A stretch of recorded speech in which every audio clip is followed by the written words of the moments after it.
Good evening. I'd like to invite everyone and welcome everyone to this Thursday, August the 13th, 2020 meeting of the Finance Committee. Tonight we'll be following the published and posted agenda pursuant to Governor Baker's March 12, 2020 order suspending certain provisions of the Open Meeting Law, General Laws, Chapter 30A, Section 18, and the Governor's March 15th, 2020 order imposing strict limitation on the number of people that may gather in one place as amended. This meeting of the Town of Chelmsford Finance Committee will be conducted via remote participation to the greatest extent possible. Specific information and the general guidelines for remote participation by members of the public and/or parties with a right and/or requirement to attend this meeting can be found on the town's website at www.chelmsfordma.gov. For this meeting, members of the public who wish to watch the meeting may do so by accessing the Chelmsford Telemedia website at www.chelmsfordtv.org. No in-person attendance of members of the public will be permitted, but every effort will be made to ensure that the public can adequately access the proceedings in real time via technological means. In the event that we are unable to do so, despite best efforts, we will post on the town's website an audio or video recording transcript or other comprehensive recording of proceedings as soon as possible after this meeting. I'd also like people to note if you'd like to watch this meeting but do not plan to present to the committee or speak during public comment, we ask that you please do so at live.chelmsfordtv.org or on your television, Comcast Channel 99 or Verizon Channel 37. By doing so, you will help reduce demand on the online meeting platform. Thank you. And finally, on the Zoom group chat, although there are public and private options, I would like to remind everyone that posting either public or private is part of the meeting record and therefore is open per the open meeting laws. So first on our agenda, we have tonight the approval of minutes for June 4th, 2020. Did everyone have a chance to review them? Yes. Yes. Yes. Okay. Yes. All right. I took a glance at them. I feel comfortable saying we can go forward with a vote. I'll entertain a motion. I'd like to make a motion that we accept the minutes of June 4th as presented. Second. Any discussion? All those in favor? Aye. That's sufficient. I'm going to abstain. You abstain? Do we have enough? Yep, Yeah. we do. We have 4. We have enough. All right, thank you. Moving right along, we have a review of the special town meeting warrant Article 1, authorization to acquire 54.03 acres from the center of town. Tonight with us, we have the town manager, Paul Cohen, who's going to give us a presentation regarding this proposed acquisition that is proposed this upcoming special town meeting. Hi, Paul. Thank you. Good evening, Mr. Chairman, members of the Finance Committee. On behalf of Linda Prescott and the members of the Community Preservation Committee, I'm pleased to give you the presentation on the article that's on the warrant for the August 24th special town meeting, which is for the town's acquisition of the Warren Pole property. I do have a brief PowerPoint presentation, and I'll quickly go through that, and you're free to ask questions along the way or at the end, whatever is most convenient for you. So Pete, if you could just pull up that first slide.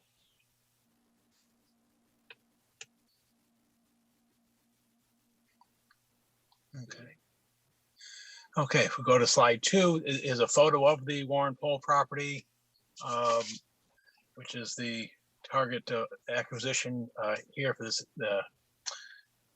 town's consideration. If you move to the next slide, what I've assembled is the largest private agricultural forest and estate parcels in the community.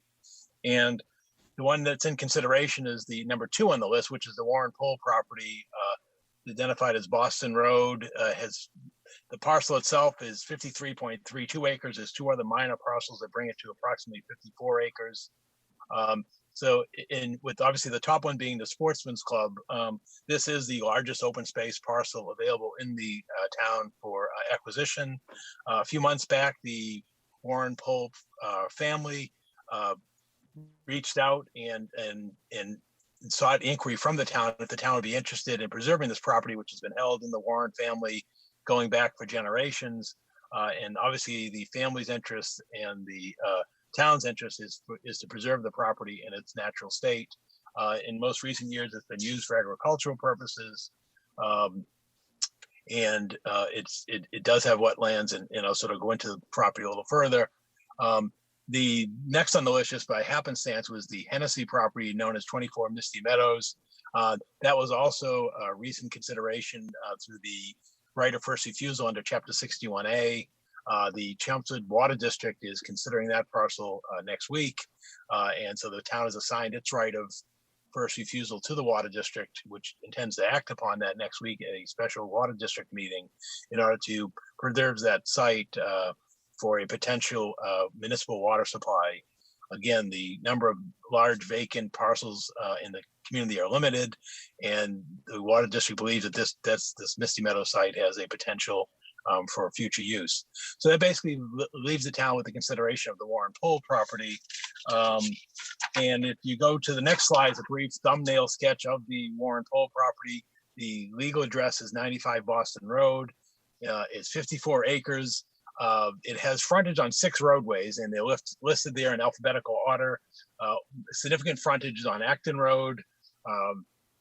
And there's also frontage on Bartlett Street, Boston Road, Fay Street, Hall Road, and the frontage on Parker Road is directly across with access to the Wright Reservation.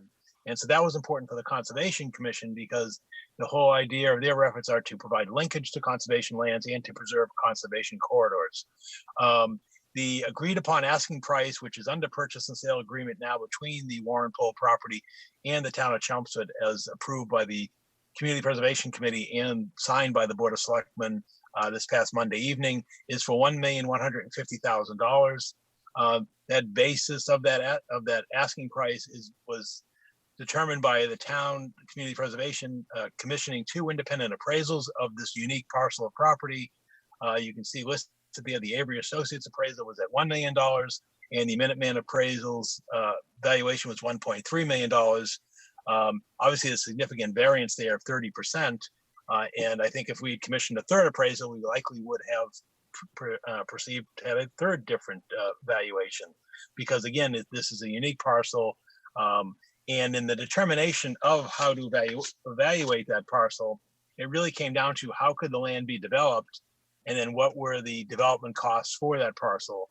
And in looking into those reports in terms of how each appraiser valued the open space land, the excess land, land that could be developed, and then the development costs, it appears that the valuation, true valuation, is close to the asking price.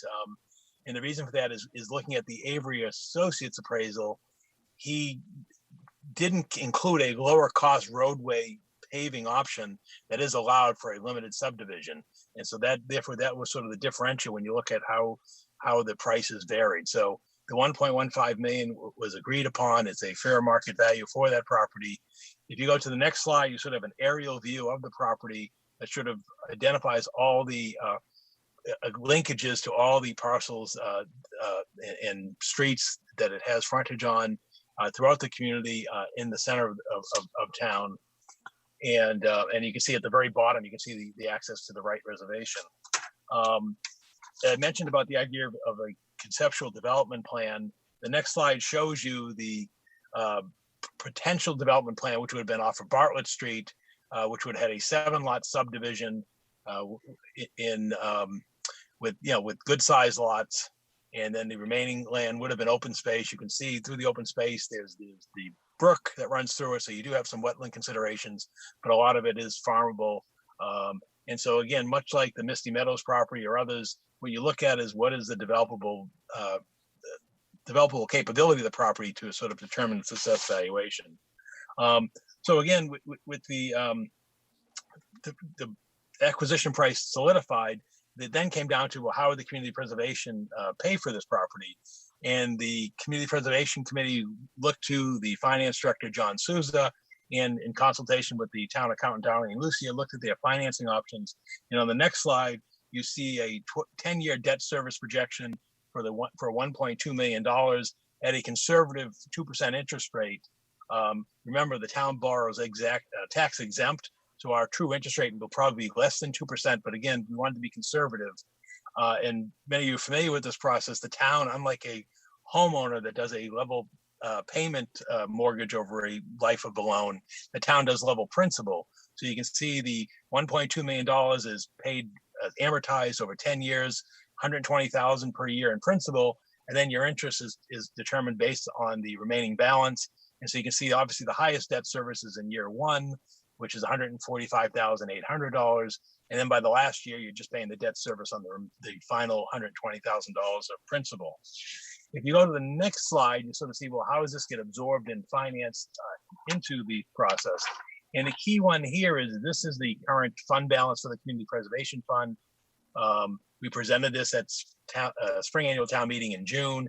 And the keynote here, as I noted at that time, is the town hall's debt service is being paid off this fiscal year. So fiscal year 21, you can see there's a $272,000 payment of debt service, which is extinguished this year.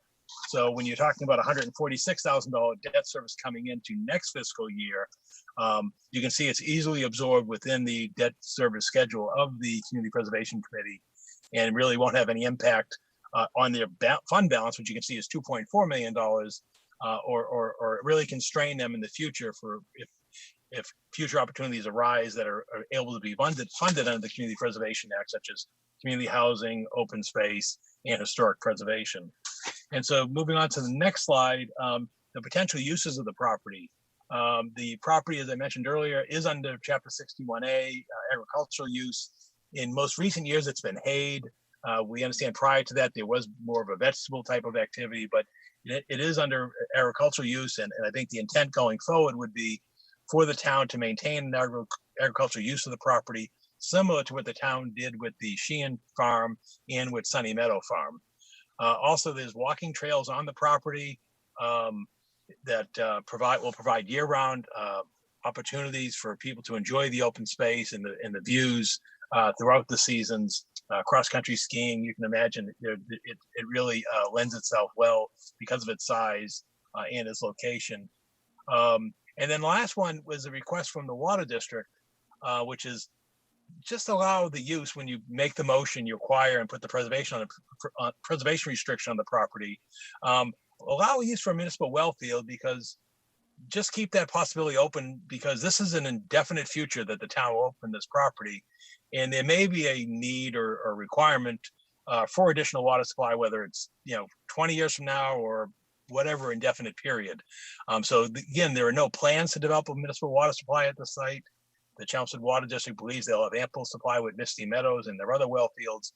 But they did say that in the event that a water supply were to be developed here, they would see it as an unobtrusive use, because what they would do is they would sink the wells into the ground, which would really not be visible. And then you'd have a small shed that would house the equipment for the well field, if for the pumps, if that were necessary.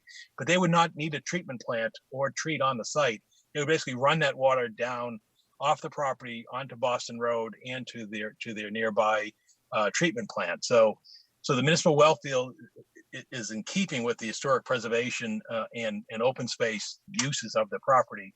So that would be an allowed use in the town meeting vote and in the preservation restriction. And so the last slide is just a summary of what the request is. It's a $1.2 million borrowing from the Community Preservation Fund. The land purchase I mentioned earlier is $1.15 million for the purchase to the owners of the property. The commission is also requesting is requesting an additional $50,000, and that's for the acquisition cost related to the preparation of the preservation restriction, which is not all that costly. Obviously, we've done this before with Sunny Meadow Farm and Sheehan Farm, so we have template documents.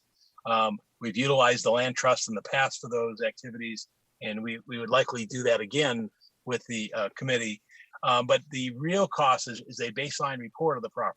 And what that means is once the property is acquired, there's a baseline report that basically looks at a survey of the property and photos and documentation of the existing condition when the town acquired the property.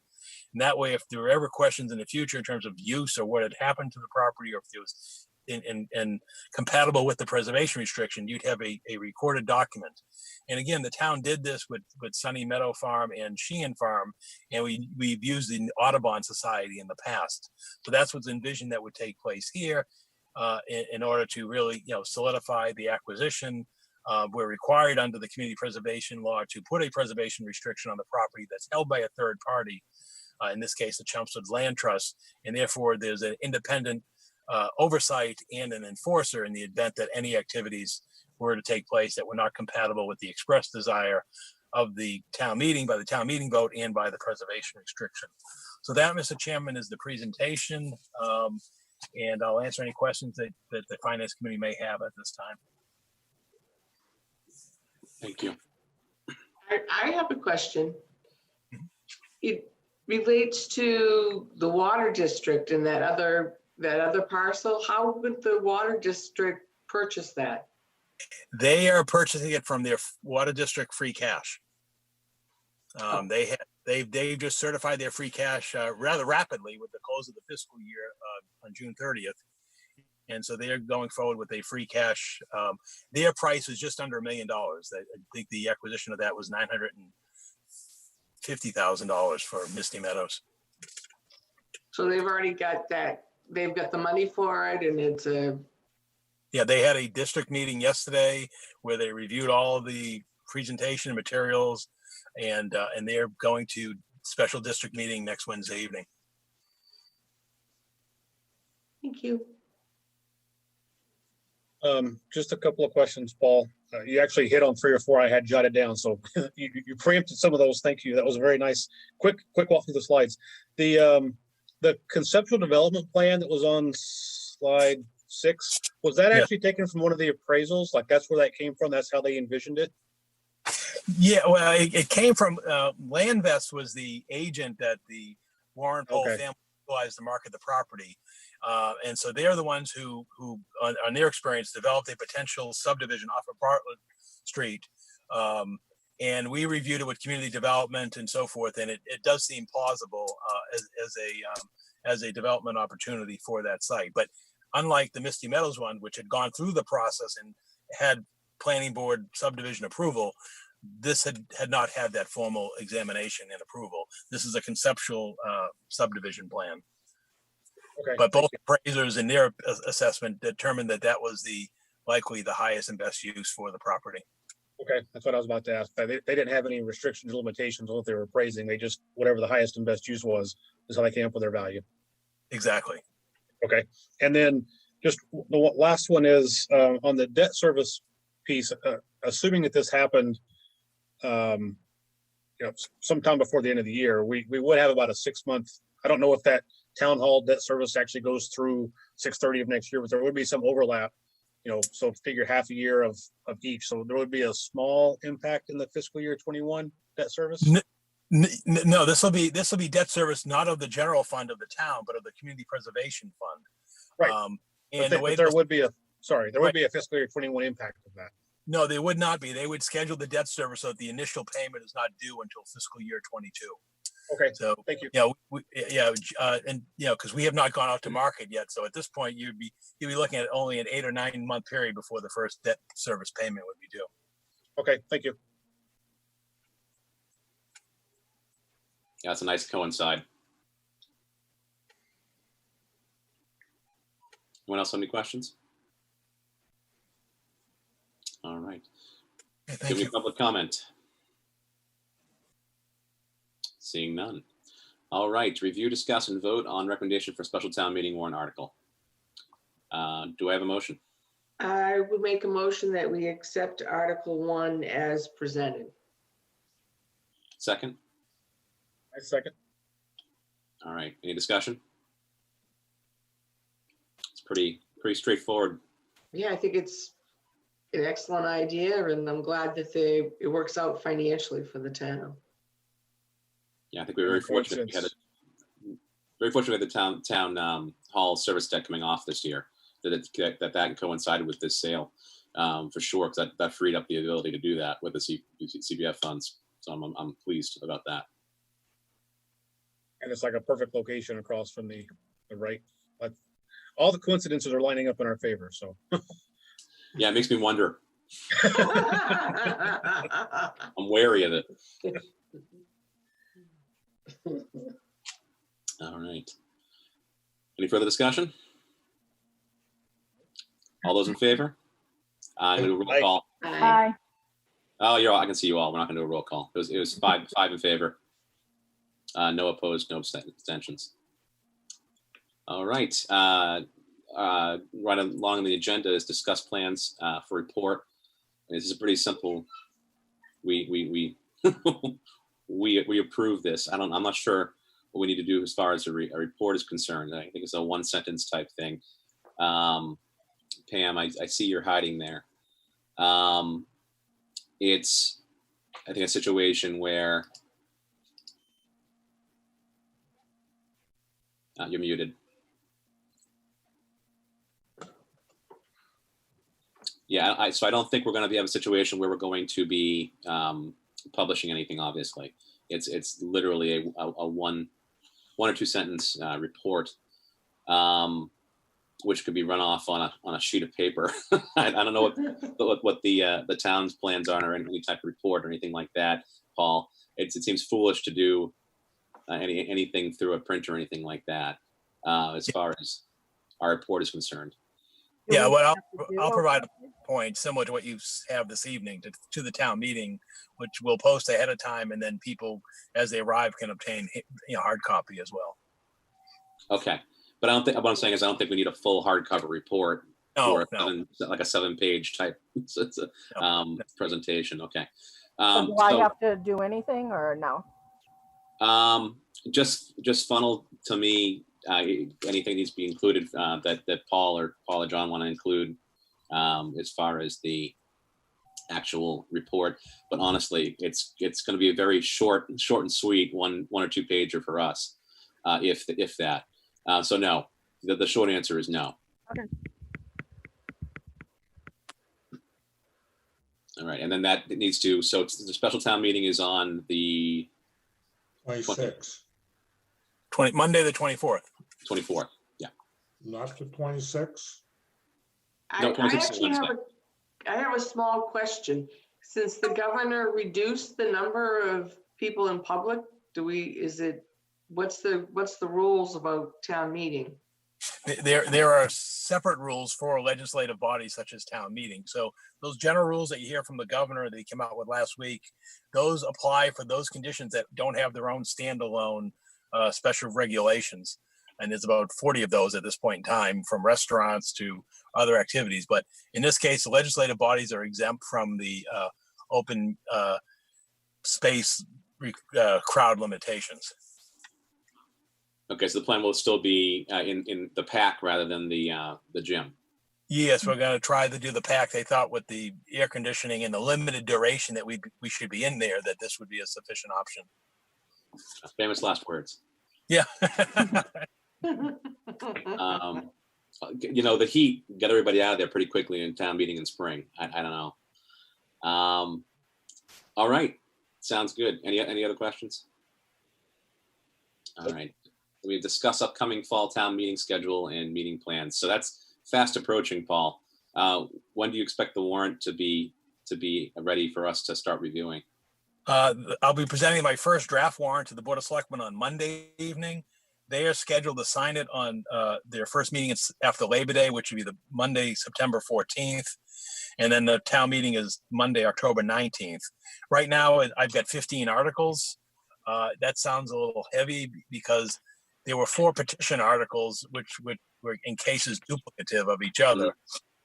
So I think in real contrast, you probably have a dozen items to examine if they're all taken up. At this point, there'll be 1 zoning article on historic preservation, which is the return from last fall in a new form. There'll be 2 general bylaws, one on wildlife and the other one dealing with sewer connection. And then the others would be your routine fall town meeting ones. If we have to revisit the operating budget, capital needs, transferring money that from the free cash closeout into the sewer stabilization fund, and so they're typical items that you see at the fall town meeting. And I would imagine that in September, maybe that Monday after the 14th, we may have a tri-board meeting to discuss, the situation of the town in terms of what the schools are in terms of costs and operations, and then what our free cash is, and then what the plan would be going to fall town meeting, assuming that conditions allow the town meeting to take place on the 19th of October. I mean, everything, as you know, is day to day, week to week, month to month at this point. But that sort of is the expected schedule at this point in time. Okay. Thank you. All right. Do we have any further public comment? Seeing none and no press questions, I'll entertain a motion to adjourn. So moved. Second. All those in Second. favor? Aye. Aye. All right. See you guys at special town meeting. Thanks, Thanks. folks. Bye, Have a good guys. night. Bye. Thank you. Bye. Thank you. Thank you, Paul.